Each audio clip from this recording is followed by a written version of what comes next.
The fog has settled once more over London, soft, heavy, and knowing. Somewhere beyond its pale veil, a truth long hidden stirs to the surface. Tonight's story begins not with a crime, but with a conscience, a letter sealed in wax, a river that remembers too much, and a man whose silence weighs more than guilt itself.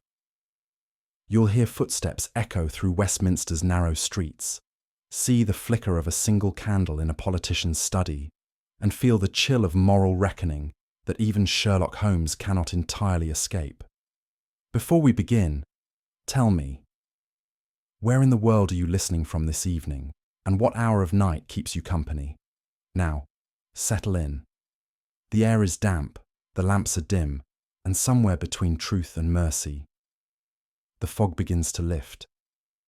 The night had drawn its curtain early over London, and the fog that gathered upon Baker Street was of that dense, yellow-grey kind which seems less a mist than a physical presence. It muffled the sound of the passing cabs and blurred the gaslights into trembling halos. Within our sitting room at 221B, the fire burned low, and my friend, Sherlock Holmes, sat motionless in his chair, the fingers of his long hands steepled beneath his chin, his gaze fixed upon the coals as though some cryptic truth lay hidden in their glow. For my part, I had been attempting to read, though my attention wandered. The silence of the evening, broken only by the slow ticking of the clock upon the mantel, seemed charged with a peculiar expectancy. Then, from below, there came the sharp clatter of hooves against the pavement and the quick, decisive knock of a visitor upon our door. Mrs. Hudson's muffled voice followed, and a moment later the door opened to admit a tall, pale gentleman whose bearing was that of one accustomed to command, though his face betrayed a strain of deep anxiety. He introduced himself as Sir Reginald Blythe, a member of Parliament, and at once I perceived the gravity of his errand. His eyes, though bright, were shadowed by sleeplessness. His gloved hands trembled slightly as he removed his hat. There was in his expression that curious mingling of pride and distress, which I have so often observed in men who come to Holmes not as accusers, but as supplicants. "My business, Mr. Holmes, is of the utmost delicacy," he began, his voice low, yet urgent. "I have come to you in confidence, for I cannot entrust the matter to the police without risking consequences beyond repair." Holmes regarded him without moving a muscle.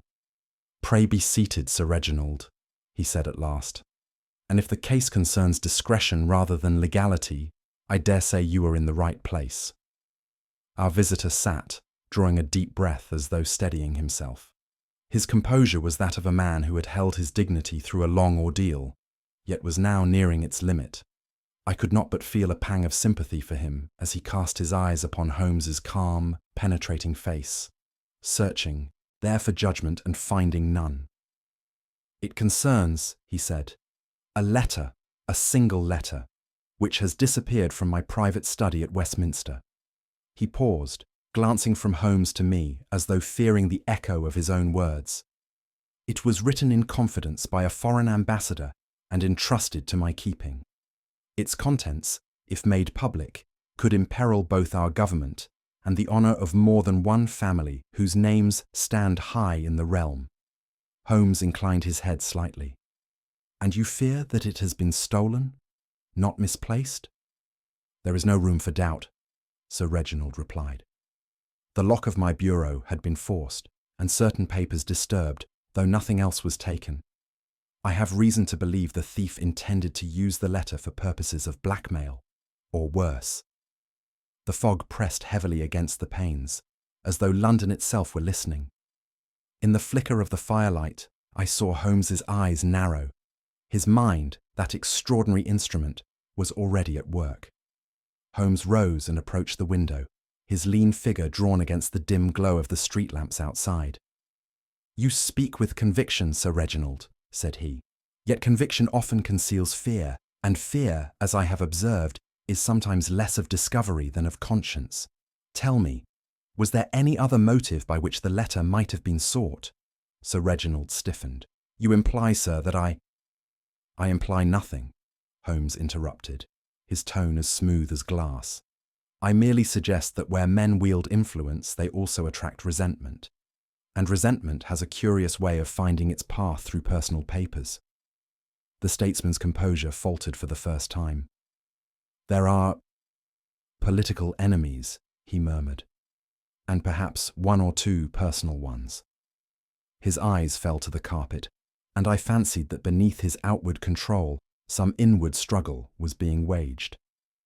Holmes observed him quietly, the faintest trace of pity softening the sharpness of his gaze. At last, Holmes motioned for the small parcel the gentleman had brought.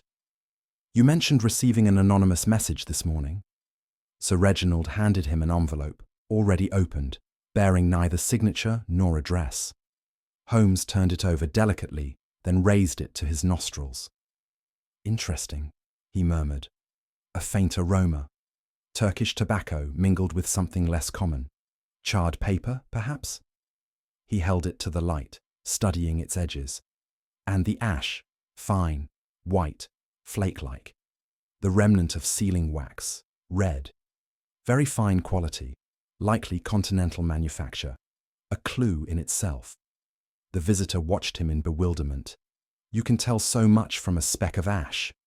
Holmes smiled faintly. "From a speck of ash, my dear sir. I have identified men before now. Tobacco and sealing wax leave more faithful traces than servants." Holmes replaced the envelope upon the table. "You will hear from me before nightfall," he said. "But remember, until then, speak of this to no one. Silence, Sir Reginald, is the one virtue that never requires apology."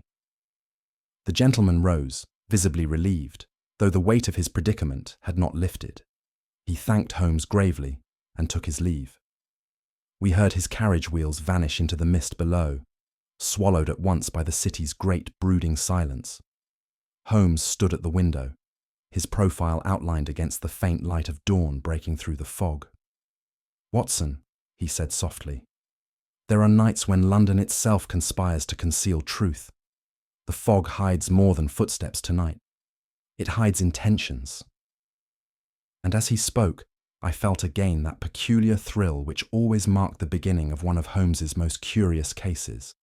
That sense of standing at the edge of revelation, with the great city breathing secrets just beyond the veil of its own mist. The telegram reached us at 6:30 in the morning, carried by a damp and breathless messenger whose hat and coat bore the sheen of fog. Holmes tore it open with a single motion, his eyes flicking over the paper as he stood in his dressing gown by the hearth. A thin smile, quick and grim, passed across his face. "Lestrade, Watson," said he, tossing the note upon the table. "He requests our immediate presence at Westminster. The Thames has yielded up something which, if I am not mistaken, will not float lightly in the scales of justice." 10 minutes later, we were in a cab rattling through streets so dim with mist that each gas lamp appeared as a solitary flame adrift in a sea of grey. The air was raw and heavy, smelling of wet stone and coal smoke. London at dawn has always struck me as a city of ghosts, and that morning, as we crossed the river, the outline of Parliament loomed like a fortress built from fog and silence. Holmes leaned forward, his profile cut sharply against the window glass. "The tide has its own conscience, Watson," he said softly, "and today it has chosen to confess." When we reached the embankment, the first light of morning struggled vainly against the mist. Policemen moved about in subdued tones, their shapes half lost in the swirling grey, while a small crowd of curious onlookers gathered near the river wall. The dull plash of oars carried faintly through the air, and I could just discern the dark outline of a police boat moored below. At the centre of the scene stood Lestrade, his coat collar turned up, his narrow face set with that mixture of discomfort and pride I had often seen upon it when chance had led him to a discovery which he could neither ignore nor fully explain. "Morning, Mr. Holmes." "Doctor," he said, nodding curtly. "A nasty business, this. We pulled him out not 20 minutes ago. Seems the river's a more reliable witness than most men these days." Holmes said nothing. His eyes swept the crowd, then the water, and finally came to rest on the stretcher. that 2 constables were drawing ashore. Upon it lay the form of a man, waterlogged and motionless, the clothes clinging to him like some dark shroud. The bells of Westminster began to toll the hour. The sound rolled through the fog, slow, solemn, and final. Even the chatter of the curious fell away, as though London herself paused to listen to that mournful note. Lestrade motioned us forward. "Name's Alaric Trent," said he. "Secretary to Sir Reginald Blythe. Been missing 2 nights now. The river doesn't keep secrets for long." Holmes bent over the body, his keen eyes narrowing as he examined the pale features. Trent had been a man of perhaps 30, of delicate build and refined dress. There was a faint bruise upon his temple and a darker stain at the edge of his collar. "Drowned, it would seem," Lestrade added. Holmes's thin fingers were already moving over the man's coat and hands. "Possibly," he murmured. "But the Thames, my dear Lestrade, does not always kill what it receives. Sometimes it merely hides it." He lifted one of the dead man's hands. The fingers were slightly curled, the nails darkened with ink. Holmes regarded them for a moment with an expression I could not read. "Curious," he said at last. "Very curious indeed." He reached into his pocket and withdrew a small magnifying lens, examining the fingertips with minute attention. "Ink," he observed, "fresh, of good quality, and, note this, Watson, only on the right hand. The left is unstained." "You mean he had been writing?" I asked. "Or imitating writing," said Holmes quietly. "The texture of the skin here, yes, the stiffness of the wrist confirms it. He was pressing hard against the paper, either emotion, haste, or deceit. We shall soon know which." Lestrade frowned. "You don't suppose he wrote something before he died?" Holmes gave a faint smile. "I suppose nothing, Inspector. I only observe that the hand of a drowning man rarely leaves so tidy a mark." He replaced the hand gently and leaned back, his gaze thoughtful. "We must see what else the Thames has been so reluctant to keep." At Holmes's direction, a constable began to examine the man's coat pockets. From one, soaked through but intact, he drew a small envelope, torn cleanly across one side. Holmes took it delicately, his long fingers turning it over in the grey light. "The paper is foreign," he said, "and heavy, of the sort used in official correspondence. Note also the remains of red sealing wax and this fragment of a seal." He held it up, and I saw, even in the gloom, a faint impression. The tail of a rampant lion, broken cleanly in half. "Sir Reginald's family crest bears such a lion," I remarked. "Indeed," Holmes murmured. "Then we are no longer in the realm of speculation. We stand at the threshold of fact." He slipped the envelope into his pocket. "Tell me, Lestrade, who first discovered the body?" "One of the boatmen, sir, just before dawn. Says it caught on the steps under the bridge." Holmes nodded absently, his thoughts already elsewhere.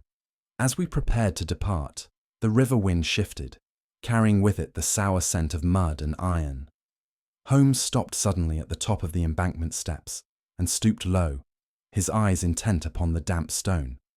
"Observe, Watson," he said softly. "Footprints, faint but distinct, the heel narrow, the impression shallow, not a constable's boot, nor a working man's. Someone of lighter build, perhaps a gentleman." Lestrade leaned in. "Could be the man himself." Holmes straightened, brushing the fog from his coat. "Perhaps. Or perhaps the one who watched him die. The river keeps counsel with no man, but it does not lie." He turned, his face unreadable in the thinning mist. "Come, Watson. The Thames has told us what it can. The rest lies in the hearts of men, and those, I fear, are murkier waters still." And with that, we left the embankment behind, the fog closing once more around the dark outline of Westminster Bridge, as though the city itself were reluctant to let its secrets go. Holmes had taken possession of the torn envelope, which he had preserved carefully since our visit to the river. That morning, with his long fingers spread upon the table, He examined it once more under the oblique light of the window, his lens poised delicately between thumb and forefinger. I had grown accustomed to these periods of absorbed silence, though even so, I could not resist remarking upon the minuteness of his scrutiny. "It is not the envelope that interests me, Watson," said he at last, "but what clings to it unseen." He held it up so that the light fell upon its surface, revealing a faint but unmistakable watermark, a circular impression bearing the words, "The Westminster Gazette, Fleet Street." Holmes's expression sharpened. "A letter of state passes from Westminster to Fleet Street," he mused. "That, my dear fellow, is the trajectory of disaster." He rose abruptly and reached for his coat. The hand that drowned Trent also guided his pen, but whose ink supplied the motive? "Come, Watson. The scent lies among the presses." Within a quarter of an hour, we were on our way to Fleet Street, the fog now thinning into a pale daylight, through which the clamour of the morning newspapers echoed like the heartbeat of the city's restless conscience. The Gazette offices occupied a dark, narrow building wedged between two tea shops, its façade blackened by soot and its windows trembling under the rhythmic clatter of machinery below. Inside, the air was thick with the mingled odour of ink, damp paper, and heated metal.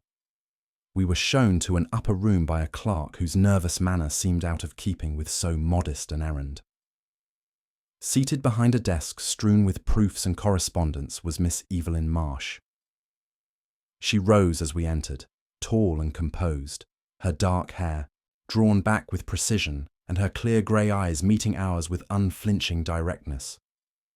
There was intelligence in her face, and pride too, yet a trace of fatigue beneath the eyes spoke of long nights and heavier burdens than her profession should demand. Holmes bowed slightly. "Miss Marsh," said he, "we have come upon an unfortunate coincidence. A paper linked to your office was found upon the person of a man who met his death under Westminster Bridge." Her brow arched, though she betrayed no alarm. "Coincidence, Mr. Holmes, is the mother of half our headlines," she replied. "And death, I fear, the father of the other half." At that moment, Inspector Lestrade, who had accompanied us, stepped forward. His tone was brusque, his manner official. "Miss Marsh, you have been seen in correspondence with Mr. Alaric Trent. Certain parties suggest you may have used confidential information to obtain what was not freely given." The accusation hung in the air, sharp and unbecoming amid the littered elegance of the press room. Miss Marsh's cheeks coloured faintly, yet her gaze did not falter. "Blackmail, Inspector," she said coolly. "A convenient word for any woman who dares to know more than she ought. I write of politics and hypocrisy, not extortion." Holmes watched her with a curious stillness, his face unreadable. Lestrade pressed on. "Then how do you explain the letter, ma'am? A letter missing from a minister's desk? One that could bring a government down?" Her lips curved into the faintest smile. "I explain it, Inspector, as I explain most scandals. The work of men too afraid of truth to face it in print." She turned to Holmes. "Surely even you, Mr. Holmes, do not believe the dead secretary capable of selling state secrets?" Holmes inclined his head. "Belief, Miss Marsh, is the enemy of deduction. I prefer evidence." I thought I detected a flicker of unease in her manner as she resumed her seat. Holmes's gaze lingered upon her hands, slender, steady, and faintly smudged with ink, before returning to her face. "Mr. Trent was your source, then?" he asked quietly. The question struck her like a blade. For the briefest instant, her composure cracked. She drew in her breath sharply before replying. "Mr. Trent was a colleague, an honourable man. If he placed trust in me, it was because he valued truth above fear." Holmes's voice was gentle but relentless. "And yet his truth lies drowned in the Thames." Her eyes hardened. "Not all truths float, Mr. Holmes. Some sink, and take the innocent with them." For a moment, the ticking of a nearby clock filled the silence. Then Holmes turned aside, his expression one of grave absorption. I knew that tone and look well. Both told me he had found a thread to follow, though its meaning he would not yet share. While Holmes conversed further with Lestrade in low tones, I engaged the editor in a discussion concerning his recent issues. My aim was modest distraction, yet Holmes made swift use of it. I saw him drift toward a side table where proofs lay piled in ordered chaos. His eyes flickered from sheet to sheet with the precision of a hawk scanning open ground. When we departed a few minutes later, I noticed a folded paper protruding from his pocket. Only once we had turned the corner into Fleet Street did he show it to me. It was a proof of an unpublished column, unsigned but unmistakably written in the vigorous hand of Miss Marsh. Its opening lines spoke of a letter of moral compromise and a servant of the Crown whose conscience bends to expedience. Holmes smiled faintly. Suppressed, he said, but not destroyed. Trent risked his life to protect what he believed righteous. Miss Marsh's pen nearly carried it to print. We returned to the Gazette that evening. The editor, anxious and deferential, informed us that Miss Marsh was still at her desk. We found her there, the light of a single lamp falling upon her face. She looked up as we entered, her earlier defiance softened to weariness. "You have seen it, then?" she said quietly. "The article." Holmes inclined his head. "Yes, and I have seen enough to know that Mr. Trent's death was no accident of passion nor profit. He died upon the fault line between loyalty and conviction." For a moment, she seemed about to speak, then stopped. Her hands trembled slightly upon the table. "You think you understand, Mr. Holmes," she said at last, her voice trembling. "But you do not. Some truths in Westminster are bought with blood." Holmes regarded her steadily. "And some," he replied, "with ink." He bowed and withdrew, leaving the young woman seated motionless in the dim glow of her lamp, a figure suspended between courage and ruin, between silence and the terrible price of speech. As we stepped once more into the fog of Fleet Street, I could not shake the feeling that her words had left an echo behind them, one that even Holmes, for all his intellect, could not silence. The carriage turned from Whitehall into a quieter square, where the fog, though thinner, still clung like a gauze to the lamps and window panes. Sir Reginald Blythe's house stood among others of dignified age, its facade gleaming faintly with polished stone, and its tall windows shuttered against the morning chill. Yet beneath its splendour, I detected an atmosphere of stillness too deliberate to be peace. The heavy drapes, the immaculate brass, the faint echo of our footsteps upon marble, all spoke of order maintained by habit rather than by harmony. Holmes removed his gloves as we entered, his eyes sweeping the hall with the calm precision of a man reading a coded message. "A house of shadows and silver," he murmured, noting the gleam of polished mirrors and the portraits of unsmiling ancestors whose gaze followed us with solemn judgment.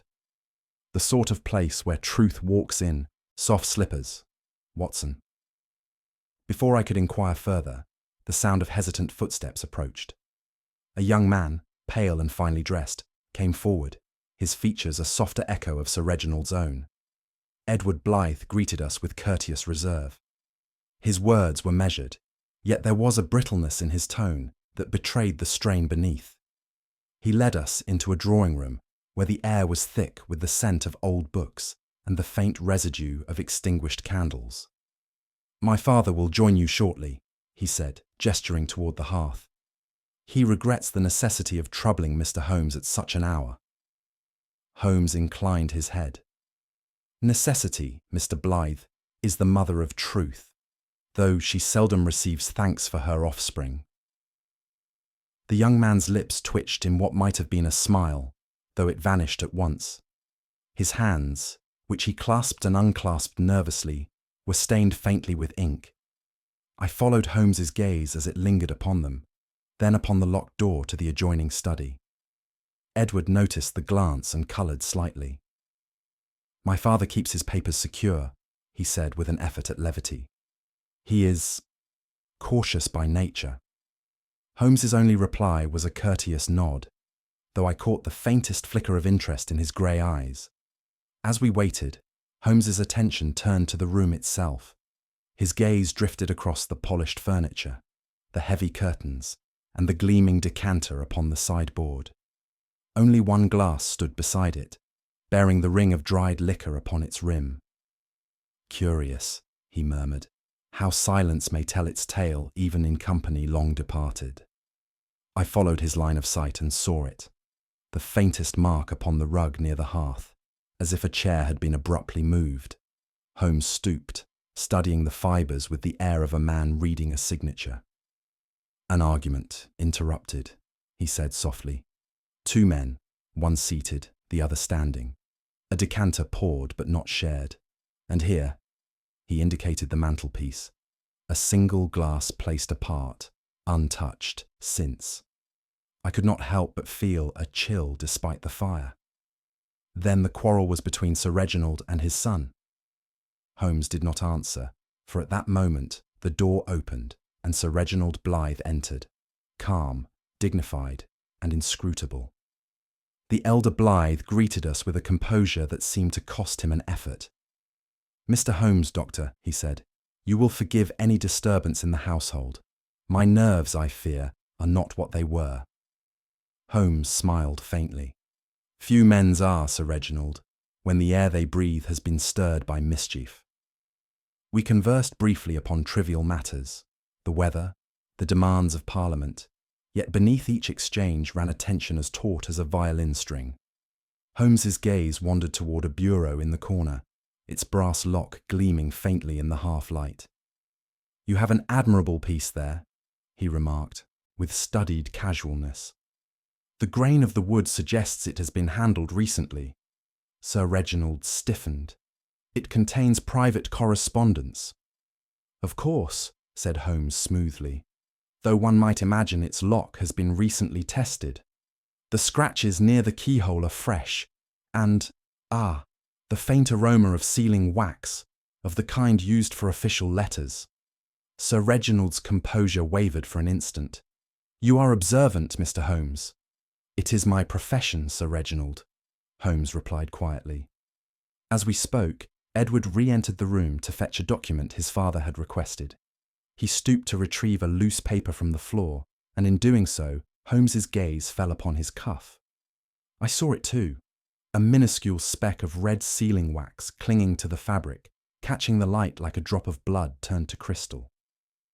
Holmes's expression did not alter, yet his eyes grew distant, as if some quiet equation had just completed itself within his mind. Sir Reginald took the paper from his son with a curt nod, his tone measured to the point of coldness.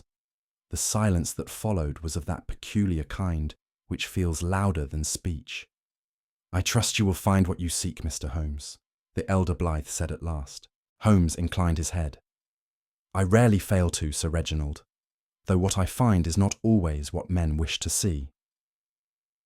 We took our leave soon after. Outside, the fog had returned, wrapping the great houses of Westminster in its mournful shroud. Holmes walked in silence for several streets before speaking. "You observed, Watson, the courtesy of the elder and the anxiety of the younger." Indeed, the tension between them was unmistakable. Holmes nodded. "And yet, how politely it is disguised. The Blythes are masters of repression, but repression leaves traces. The untouched decanter, the scratched lock, the ink-stained fingers, and the telltale wax, all fragments of a single truth, if one only knows how to read them." He paused beneath a street lamp, the light catching the edge of his profile. "There are households, my dear Watson," he said gravely, "in which silence is not peace but concealment. Beneath the gentleman's mask, the English conscience can hide crimes more dangerous than any born of passion." With that, he turned his collar against the damp air, and we walked on into the fog. Two figures swallowed once more by the restless breath of London. The night was one of those peculiar London evenings when the fog, like some sentient creature, crept low across the cobblestones and swallowed all sound, save the muffled rhythm of footsteps and the distant clang of a passing hansom.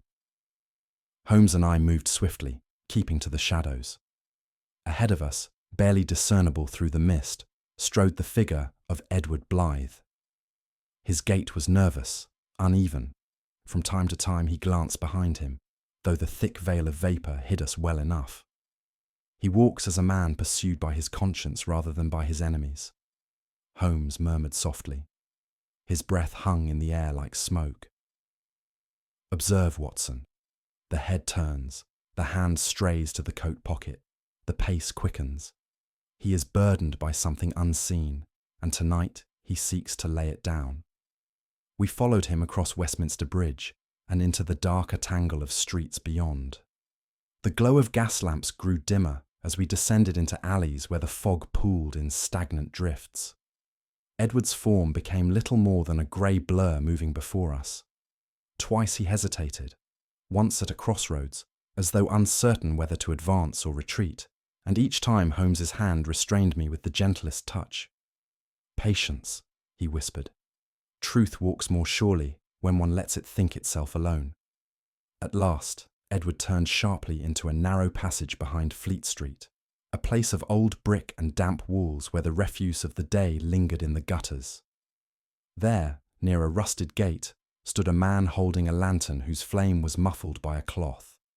The faint glimmer cast a small, trembling circle of light, within which the two figures exchanged a brief, deliberate gesture. A raised hand, a nod, the passing of something unseen. Holmes crouched beside a pile of crates, his keen eyes reflecting the faint light. "A signal, Watson," he breathed. "Long rehearsed.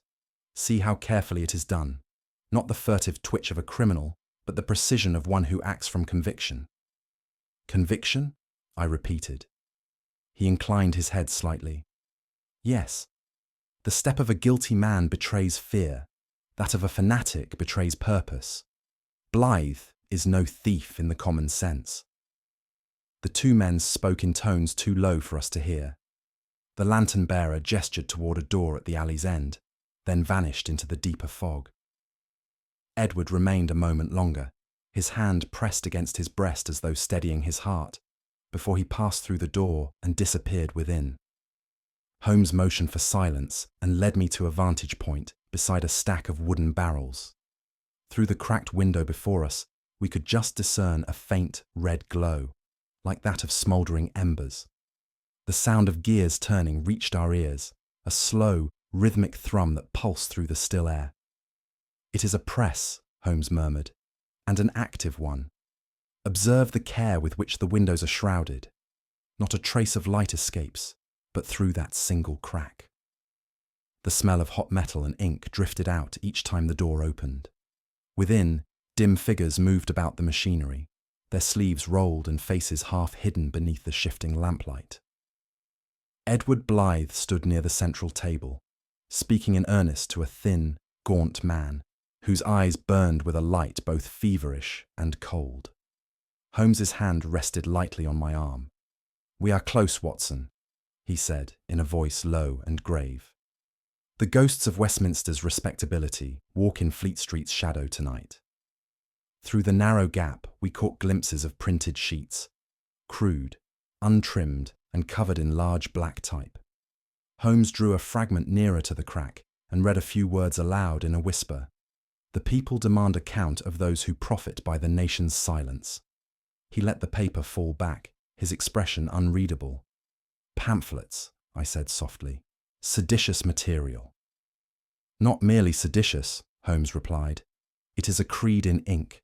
See how carefully the names are veiled, yet each insinuation lands true. A journalist's cunning, a zealot's courage. This is no common blackmail, Watson. It is the dressing of moral rebellion in the garments of journalism." He drew his breath slowly, studying Edward's face through the gloom.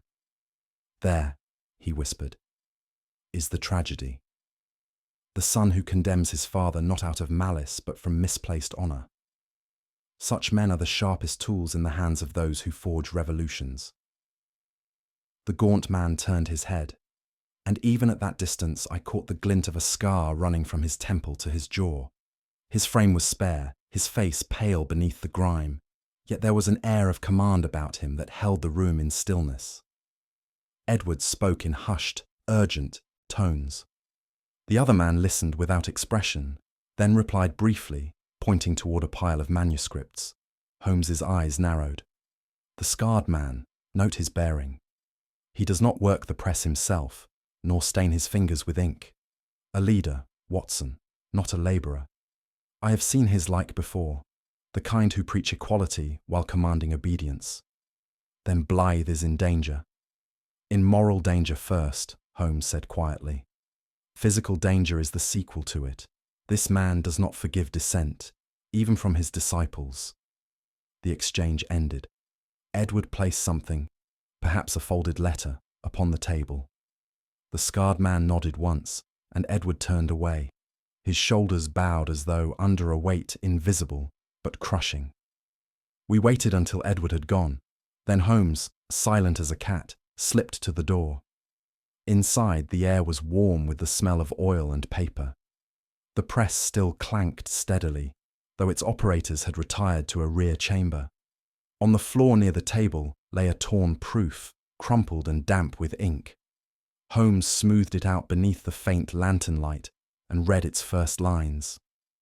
"Watson," he said softly, "this is part of the missing letter. See, the same phrasing, the same hand. Trent must have brought it here. The secretary's death was the price of divided loyalties." I stared at him. Then Edward Blythe is no murderer, Holmes interrupted. He is a misguided idealist, ensnared in the machinery of his own righteousness. Trent's death was the accident of conviction colliding with deceit. He folded the paper and slipped it into his pocket. "Come, my dear fellow. The fog has thickened, but so has the light. Tonight we have seen the shape of betrayal, and it wears not the mask of greed, but of virtue." And so we left that dismal alley, the hum of the printing press fading behind us, as the city's mist swallowed all trace of the truth, save what Holmes now carried. A single page heavy enough to change the weight of a man's soul. We returned at last to Baker Street, our boots weighted with the damp, and our spirits burdened by that curious melancholy which London's fog seems always to deepen. Mrs. Hudson had left a lamp burning low in the grate, and the faint warmth of our familiar sitting room came as a welcome reprieve from the raw chill of the Thames. Holmes shook the mist from his coat, hung it with habitual precision, and took his accustomed seat by the fire without a word. For several minutes, the silence between us was broken only by the faint hiss of the coals. Holmes leaned forward, his long fingers interlaced beneath his chin, his eyes distant and half-closed, the expression I had come to know as the outward sign of his inward storm of reason. I knew better than to disturb him. Presently, he reached for the small tin box upon the mantel and withdrew several items, laying them in deliberate order upon the table before him. "Watson," he said at last, his tone calm yet edged with energy, "the fog has lifted, at least in one quarter of London." Upon the table, he arranged the evidence with the exactitude of a surgeon preparing for an operation. First came the torn envelope, its edges still rough from the water's grasp. Beside it, the faintly marked fragment of red sealing wax, then the pamphlet proof we had taken from the Fleet Street press. "Each of these," Holmes remarked, "is an organ in a body of truth. Taken singly, they are lifeless. Together, they begin to breathe." He examined the wax with his magnifying lens. A rich hue, foreign composition, the same found upon the bureau in Sir Reginald's study. This, then, ties the sun to the letter. The envelope, though water-stained, bears the watermark of the same stationery used at the Westminster offices. And the pamphlet, that is the voice of the dead secretary, translated into ink. I leaned forward. "You mean Trent was party to this enterprise?" Holmes smiled faintly. "Party, yes, though perhaps not willingly. There is a peculiar nobility in the handwriting. It is the script of a man uneasy with his own words." He paused, eyes fixed upon the fragment. "A conscience at war, my dear Watson. leaves its traces even in penmanship. He leaned back, the thin blue smoke from his pipe curling upward like thought made visible. It is all quite clear now. We are not dealing with a thief nor an assassin, but with an idealist. Edward Blythe sought to reveal the truth of his father's duplicity, a private letter proving what the public must never learn. I confess I was startled. Good heavens, Holmes, you mean the son betrayed his own father? Betrayal is a moral term, Watson, said he quietly, and I am not in the business of judging souls. Let us call it what it was, a collision between integrity and loyalty. Edward, disgusted by the hypocrisy of political virtue, seized upon that letter as a means of exposure.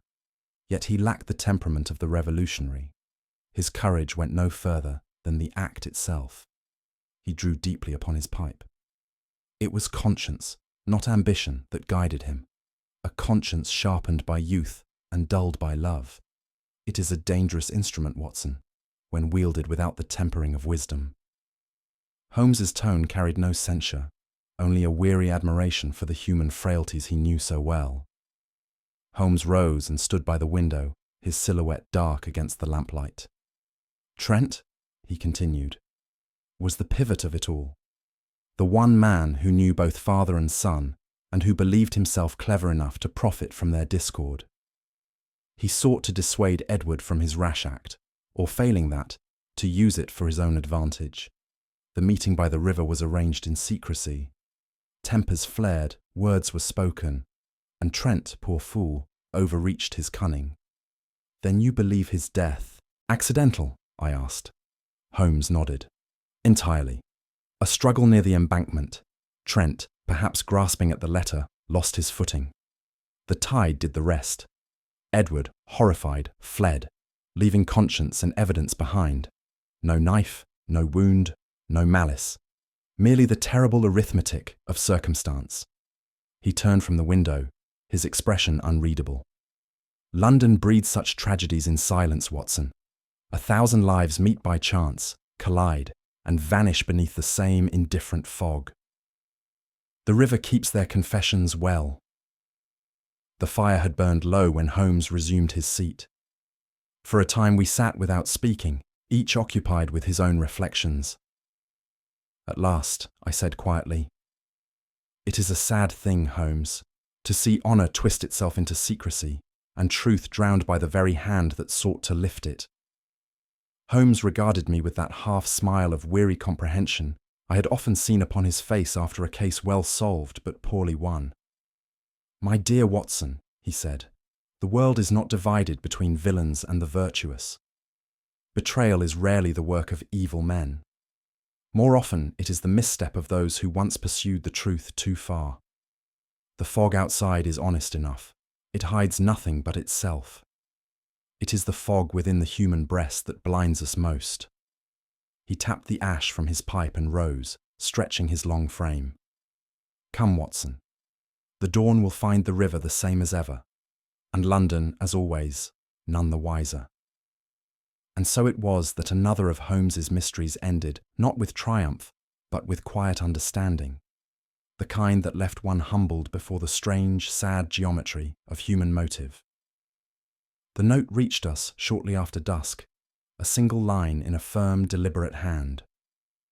"If you value the end as much as the truth, come tonight. R.B." Holmes read it once, folded it carefully, and placed it into his breast pocket without a word. There was no question of refusal. Within the hour, we were once more bound for Westminster, our carriage wheels whispering over the damp streets, while the fog pressed close against the glass. The Blythe residence loomed from the mist like a memory of grandeur fading into guilt. No lamps shone from its upper windows, and only a dim glow showed behind the drawn curtains of the study. The butler admitted us in silence, leading us through the long, echoing corridor, where the portraits of stern ancestors seemed to peer down in judgment. Holmes's face, pale in the faint light, bore that expression of grave composure I had come to associate with the closing movement of his most tragic cases. At the study door, he paused. "We are not here as accusers, Watson," he murmured. Truth, when it comes too late, has a cruel way of masquerading as justice. Inside, the air was thick with the odour of extinguished candles and the faint scent of sealing wax. Only one light burned upon the desk, casting its small circle of illumination over the faces of father and son. Sir Reginald sat rigid, his hands clasped upon his knee. Edward stood beside the hearth, pale and motionless, his eyes fixed upon the floor.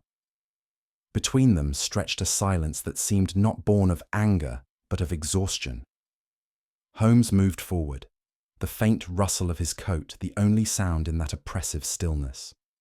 "Sir Reginald, Mr. Blythe," said he quietly, "I believe you have both waited long enough for this hour. The truth does not improve by concealment, it merely decays." Edward glanced up sharply, his jaw tightening, but his father remained immovable. The single flame flickered, throwing the shadow of the younger man upon the wall behind him, a shadow that trembled, though he did not. Holmes took his place by the desk, his calm gaze shifting between them. In that instant, I felt the balance of the room alter, as though Holmes's very presence had shifted it from one of endurance to one of reckoning. Holmes's voice, when he spoke again, was deliberate and mercilessly precise. "Mr. Blythe, we have followed the thread from Westminster to the Thames, and from the Thames back to this house. The torn envelope, the faint red wax upon your cuff, and the draft found at Fleet Street all point to one conclusion, that the stolen letter passed through your hands." Edward drew in a sharp breath. "You accuse me—" "I accuse no one," Holmes interjected, "but I describe facts. The letter was taken not for gain, but for conscience. You believed it your duty to unmask corruption, even when that corruption bore your father's seal. But in your zeal, you trusted one man too far." "Trent," Edward whispered. "Precisely.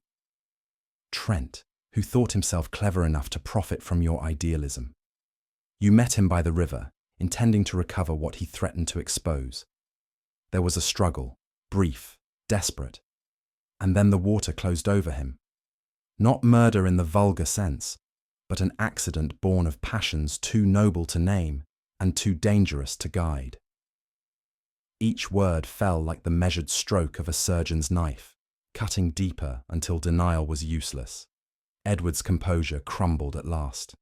He covered his face with his hands and spoke in a trembling voice. "It is true. I met him there. I meant no harm. I only sought to reason with him. He laughed, Holmes, laughed at my fear, at my father's name. I tried to seize the letter.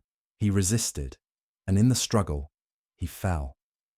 I saw him strike the stones, heard the water take him. I tried to save him, but—" He broke off, his voice choked. When I reached for him, he was gone. Sir Reginald did not move. Holmes regarded the young man with grave sympathy. "There is a moment, Mr. Blythe," he said gently, "when a man's conscience stands at the brink between righteousness and ruin. Yours chose silence, a silence that has cost more than words ever could." Edward looked up, his eyes hollow. "You think me a coward." Holmes's tone softened. "No, sir. I think you human." For the first time since our arrival, Sir Reginald stirred. He rose slowly, one hand resting upon the desk for support. His face was colourless, and the flickering candlelight deepened the hollows beneath his eyes. He looked from his son to Holmes, then back again. "I have lived my life beneath the pretence of honour," he said quietly, "and it seems that very honour has destroyed the one thing I valued most." Edward turned toward him, but the elder man raised a hand, forestalling him. "I should speak, but I find that I cannot. The world I serve demands appearances, Mr. Holmes. It will have its illusions, though it crushes men to preserve them." He sank back into his chair, his silence returning. Not of pride now, but of surrender. I saw, in that moment, that his stillness was the truest confession of all. Holmes remained standing. "Sir Reginald," said he, "you need not fear my intervention. The river has claimed its due, and no court could weigh what has already been punished by remorse. Yet I would urge one truth upon you both."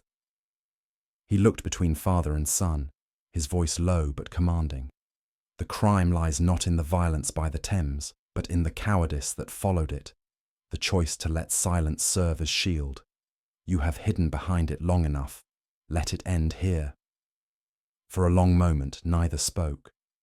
Then Holmes extinguished the candle with a quick breath, and in the sudden darkness his voice came once more, quiet as the fog beyond the windows. "Confession, my dear Watson, is not the enemy of honour. It is its last refuge." We left the house in silence. Behind us, Westminster lay shrouded once more in mist, and I fancied that its great towers leaned over the river like penitent men, keeping vigil above the waters that held so many of London's secrets and so many of its sins. The morning after the confession was one of those rare London dawns when the fog seems reluctant to lift, yet the faintest glimmer of light presses stubbornly through it. Baker Street lay in that pale half-world between night and day, the city's noise still distant, the lamps burning with tired eyes. Holmes sat by the window, his long figure outlined against the uncertain light, a grey silhouette in a grey world. The air was still, and even Mrs. Hudson's habitual clatter below seemed subdued, as though the house itself shared in our quiet reflection. I watched him from my chair, reluctant to disturb his reverie. The case of Sir Reginald Blythe had closed not with triumph, but with the peculiar melancholy of unresolved justice. Holmes had said little since our return the previous night. Now, as the clock struck 8, he stirred, rose, and crossed to the mantelpiece. "Watson," said he, "it is time we paid one last visit to Westminster. The letter has waited long enough to find its way home." His tone was not triumphant. It was that of a man who delivers a burden, rather than a verdict. When we entered Sir Reginald's residence later that morning, the fog had thinned into a soft drizzle, and the household, though outwardly composed, bore the hush of exhaustion. Sir Reginald received us in the same study where the confession had been given. His face was haggard, yet there was a strange steadiness in his gaze, the look of a man who has glimpsed his own ruin and found no strength to resist it. Holmes drew from his pocket a small envelope, newly sealed, its crimson wax bearing no crest. "I return this to you, Sir Reginald," said he simply. "It has fulfilled its purpose. The world will never know its contents, unless, of course, your conscience should demand otherwise." The elder man's hand trembled as he took it. For a long moment he said nothing. Then, in a voice scarcely above a whisper, he murmured, "You have spared my family, Mr. Holmes." Holmes inclined his head slightly. "No, Sir Reginald, I have spared your son." He turned to go, leaving the statesman staring down at the letter, a relic of guilt that would never see daylight again. At the door, Sir Reginald stopped us. "Mr. Holmes," he said hoarsely, "I owe you a debt no man should be proud to incur. Your discretion saves not only my name, but the very edifice of my life's work." Holmes regarded him with grave composure. "Gratitude, Sir Reginald, is a poor companion to truth. You are spared scandal, but not remembrance. The letter may remain sealed. Your conscience will not." The old man sank into his chair, as though those words had struck with physical force. "Then it would have been kinder had you exposed me," he murmured. "At least disgrace has an end." Holmes's face softened. "Disgrace is a public thing, Sir Reginald. Remorse is not." We left him thus, a figure bowed not by the law, but by the weight of mercy, too heavy to bear. Holmes and I walked in silence until we reached the river. The fog had begun to lift, parting in slow, uneven veils. The Thames, newly revealed, gleamed in patches of pale gold and dull grey. Holmes paused by the embankment, resting his hand upon the cold stone. "Strange," he said softly, "how swiftly the tide absolves the city of its sins. The water that concealed Trent's death now reflects the light without shame. The same cannot be said of men." I followed his gaze over the water, recalling the faces of those entangled in the affair, the father's pride, The son's misguided conscience, the journalist's courage, the dead man's folly. And yet, I said, perhaps the river is wiser than we. It forgets. Holmes shook his head. It remembers, Watson, only in silence. And that, perhaps, is the nearest thing to forgiveness. We stood there for some minutes, the sound of the tide whispering against the stone, a rhythm older and more enduring than any man's transgression. As our cab carried us back toward Baker Street, I ventured, at last, to speak. "You have done a kindness today, Holmes, though I know you will deny it." He smiled faintly, his eyes fixed on the rain-streaked glass. "Kindness, my dear Watson, is a dangerous indulgence for those who deal in truth. Truth without mercy is cruelty. Mercy without truth is deceit. One must weigh both, as one would balance reagents in a test tube. Too much of either, and the result is poison." He tapped his fingers lightly against the window pane. "The law would have called it a crime. I call it a tragedy. The punishment lies where it always does, within the memory of those who live." His voice fell to a murmur. "Some crimes, Watson, require no gavel to sentence them. Remembrance alone is sufficient." Twilight had returned by the time we reached Baker Street, though the day's light lingered faintly in the west. Holmes seated himself once more at the window, the fog outside coiling upward like thought made visible. The fire burned low, casting long, delicate shadows upon the walls. As I set down my pen, I reflected that the fog over Westminster had indeed lifted, but only from the river, not from the hearts it had touched. For Sir Reginald, its mists would remain forever bound to memory, for his son, to conscience, and for Holmes, to that strange solitude which follows the solving of every human riddle. He leaned back in his chair, the ghost of a smile upon his lips, and his gaze seemed fixed not upon the street below, but upon some truth only he could see, distant, elusive, and perhaps, mercifully, half-veiled by fog. Holmes sat back in his chair, the faint smoke from his pipe curling upward like the last remnants of a question half-answered. Outside, the fog had thinned, revealing the quiet lamplight of Baker Street below. "It was not the letter that condemned them, Watson," he said at last, "but the silence that followed it. One may conceal a crime from the world, but never from oneself. The river only carried away the evidence. The conscience remained to bear the weight." I nodded, still troubled. "And yet, Holmes, it seems a strange kind of justice, when the guilty live and the innocent lie drowned." He smiled faintly. "Justice, my dear Watson, is seldom symmetrical. It is more often a mirror cracked by human hands, still reflecting truth, but never clearly." He rose, gazing into the thinning mist. "Tell me, Watson, do you think remorse is punishment enough for those who cannot face the truth? What do you think? Was the true crime in the act itself, or in the silence that followed it? Share your thoughts below, and if you enjoyed this case from the fog of old London, subscribe for more mysteries from Baker Street, where every truth, however faint, still leaves its shadow.